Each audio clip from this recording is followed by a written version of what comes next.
You see her standing tall in New York Harbor, a silent guardian watching over the city. You think you know the Statue of Liberty, but you have no idea about the story she hides. This isn't just a statue. It's a mystery, a political statement, and an engineer and marvel with secrets buried deep within its copper skin. So, why did France really gift it to America? It wasn't just a friendly gesture. In the late 1800s, France was in a political tug-of-war. The government was authoritarian, but the people yearned for democracy, just like America had. The statue's creator, Edouard de la Boulaye, saw a perfect opportunity. He wanted to celebrate the bond between France and the US, but more importantly, he wanted to send a message back home. By gifting a colossal statue representing liberty to a republic, he was subtly shaming his own government. It was a brilliant political move, disguised as a gift, a silent protest against tyranny that sailed across an ocean. The Statue of Liberty wasn't just for America. It was a beacon of hope for a future French republic. But here is a twist you probably never heard.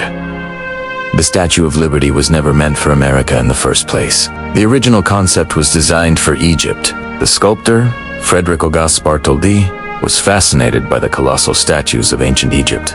He dreamed of building a modern marvel for the Suez Canal, a massive lighthouse in the form of a veiled Egyptian peasant woman holding a torch, titled Egypt, Carrying the Light to Asia. He pitched the idea, created sketches, and even built models. But Egypt, concerned about the massive cost, rejected the project.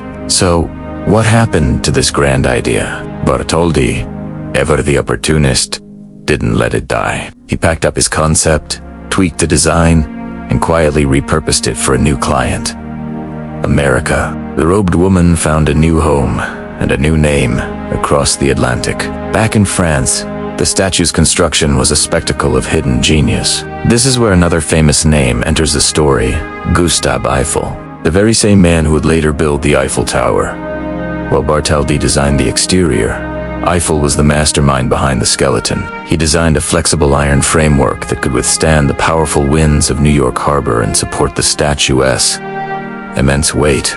Meanwhile, hundreds of craftsmen were painstakingly hammering 300 individual copper sheets, each no thicker than 2 pennies, into the desired shape.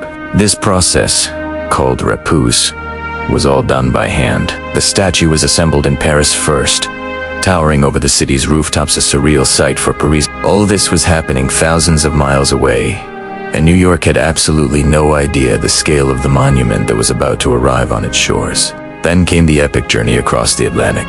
Imagine this, a 151-foot statue, deconstructed into 350 pieces, and packed into 214 massive wooden crates. The French Navy ship, the ISR, was loaded to the brim.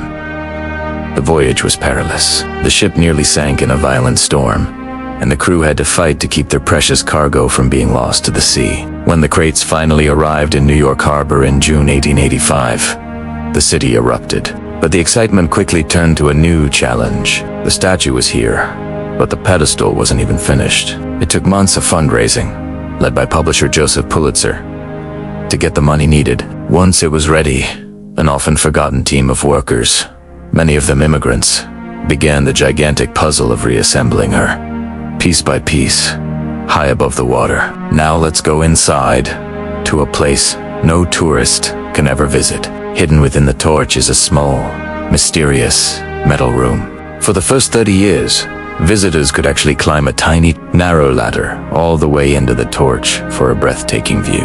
But in 1916, during World War I, German spies blew up a nearby munitions depot, sending shrapnel flying that damaged the torch and the arm. The torch was repaired, but it was permanently closed to the public for safety reasons. The winding spiral staircase to the crown is still open, but it hides its own secrets. The entire structure subtly sways in the wind, a deliberate design by Eiffel to prevent it from breaking. There are constant structural stresses on the century-old metal that engineers monitor closely, secrets of her health that are rarely discussed. One of the most iconic things about her is her color, but she wasn't always green. When she was first unveiled, she was a shiny, reddish-brown, the color of a new penny. So what happened? It's a simple chemical reaction called oxidation. Over about 30 years, the copper skin reacted with the air and water, forming a natural protective layer called a patina. This green layer is actually what has saved her from corrosion and decay for over a century. There was even a debate in the early 1900s about whether to clean her and restore her original copper shine. Luckily, they decided against it. The green has become her signature, a symbol of her age and endurance, a color born from the very air of her new home. The meaning of the statue itself is transformed just as dramatically as her color. Originally, she was a symbol of the alliance between France and the United States and their shared ideals of liberty and republicanism. But as millions of immigrants sailed into New York Harbor, she became the first thing they saw. Her meaning shifted. She became the Mother of Exiles, a symbol of welcome, hope, and a new beginning in America. Emma Lazarus's famous poem, Wheat the Lines, "Give me your tired, your poor, your huddled masses," was added to the pedestal later, cementing this new identity. Today, she represents even more a global icon of freedom and democracy. Every generation looks up at her and sees a reflection of their own struggles, dreams, and hopes. If you ever visit, look closely, because there are hidden details everywhere that most tourists completely miss. At her feet, you'll find a broken shackle and chain, half hidden by her robes. She's not just standing there, she is striding forward, away from tyranny and oppression. The 7 rays on her crown aren't just for decoration. They represent the 7 continents and the 7 seas, signifying the universal concept of liberty. And the tablet she holds, it's inscribed with the date July 4th, 1776, in Roman numerals, linking her directly to the birth of American independence. These aren't just artistic choices. They are powerful symbols woven into her very design, each telling a piece of her incredible story. The Statue of Liberty is also a survivor. She has stood through 2 world wars and countless storms. After the 1916 explosion, her torch was redesigned. During the 1980s, she underwent a massive restoration project for her centennial, which included replacing the entire torch and reinforcing her internal structure. Then came September 11th, 2001.